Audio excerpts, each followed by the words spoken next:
Hello and welcome to another episode here on my channel. My name is ChaosMole and today we have another Icarus video, which is a survival game by Dean Hall and his crew, which is the original creator of DayZ.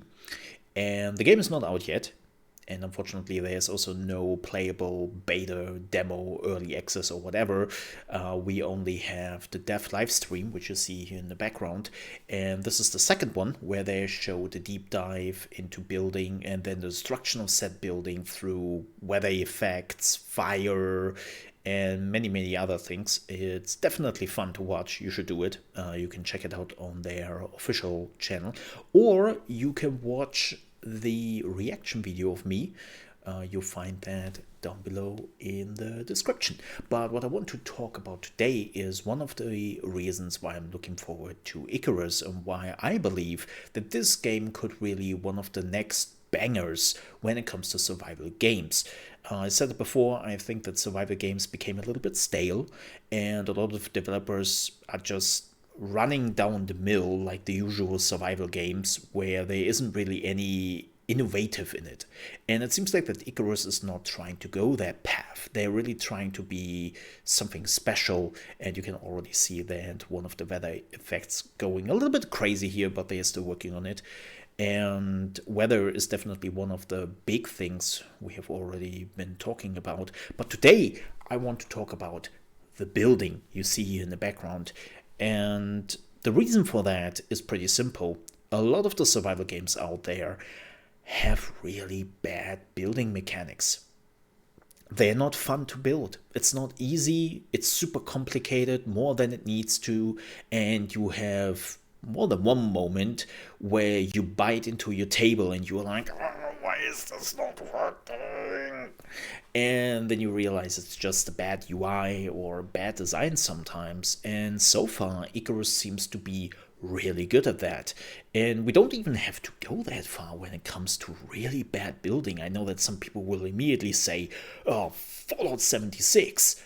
And you're right, Fallout 76 is one of the most horrendous building games I've ever seen. And Fallout 4, of course, like the UI is bad. The whole, like, building things together just doesn't really fit. You are limited for just a few areas in the game, and it just doesn't, it's not fun. It's not fun. That's just how it is. And again, we don't even have to go that far. A lot of Unreal Engine games are also not very great, which makes this so interesting because this game is based on the Unreal Engine. But like Conan Exiles, I think the building in Conan Exiles is not very good. It's not smooth. There are a lot of moments where you are trying to get like those corners just right and it doesn't snap to the ground floors and things are just peeking through and like it just doesn't feel smooth, right? And I think that's what a lot of survival games don't do right. Another game which just came out recently, it's not Unreal, but Unity, and that is Valheim. Don't get me wrong. Love Valheim. I have over hundreds of hours in that game already. But when it comes to building, not gonna lie, I'm happy that I pushed that completely away from me and was like, hey, friends, you like building, you do the building, I care about everything else. And man, the time people like put into building an our server and the times I heard them screaming in Discord and be like, why is this not working?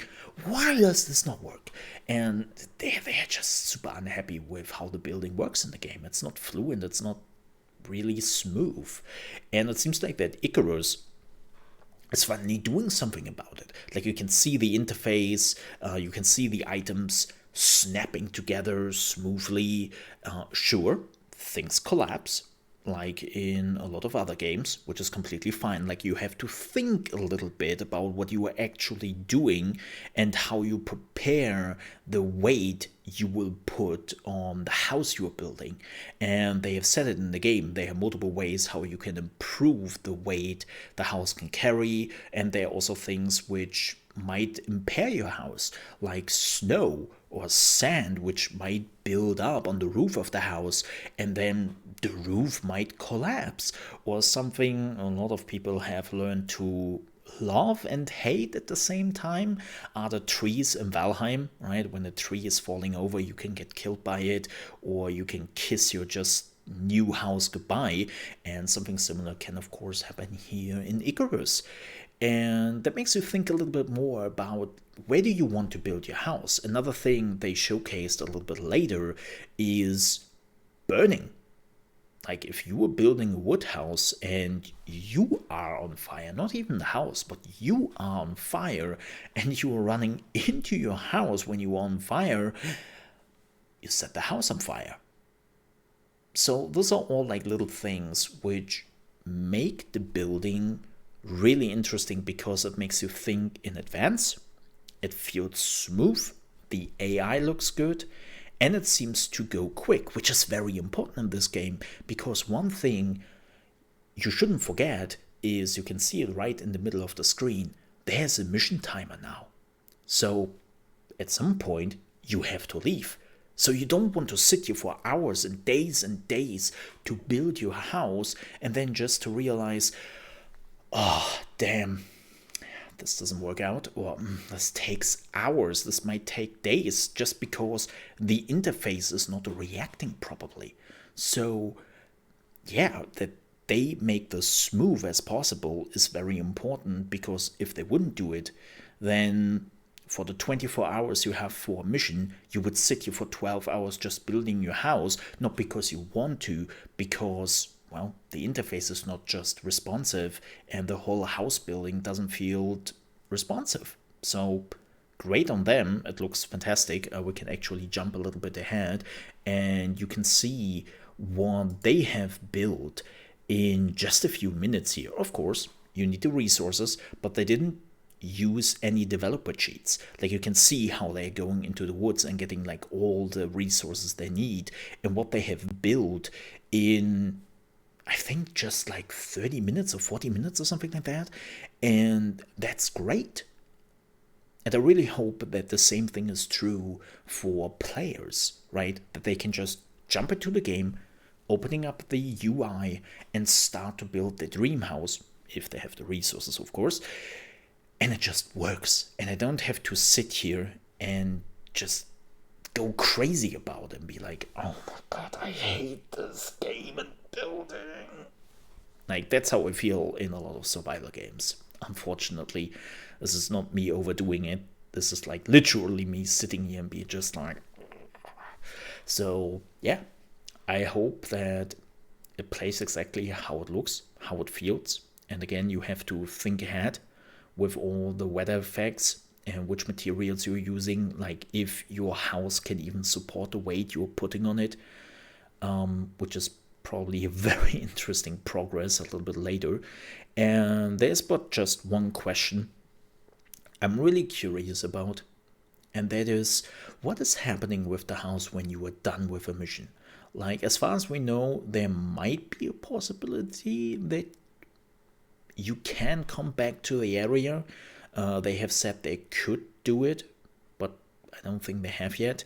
So again, if they really decide that your house is a goner when you are leaving the mission area and you will not get that back, then yes, it has to go fast. It has to feel smooth, because if not, a lot of people would just say, nah, I'm not building a house. I just took 12 hours to build this. I would not abandon it in the next 12 hours. I would just put down a little ram shack somewhere in the wood where I can put all my crafting materials, and then I will never touch it again, because I don't want to invest that amount of time just because it doesn't feel smooth enough. It doesn't feel like I'm really building something quickly here. So yeah, I hope they are keeping a mind on that, keeping an eye on that, and so far it seems like they do. So I'm definitely looking forward to it. But with that said, we are already at the end of the video. thank you so much for watching. If you enjoyed this video, please don't forget to like it. And if you're new to the channel and you want to see more Icarus gameplay, reactions, gaming news, and other games and gameplay reactions, I would appreciate if you consider to subscribe to the channel. And if you want to catch me live, you can do that on trovo.live/ChaosMole from Monday to Friday, starting at 9 AM ET. Yeah, we changed our starting time by an hour. And yes, not on Twitch, it's Trovo. So thank you so much for considering that. And we will be back with more Icarus gameplay and with more Icarus thoughts very soon. Thank you so much for watching. I see you next time. Stay safe. Bye bye.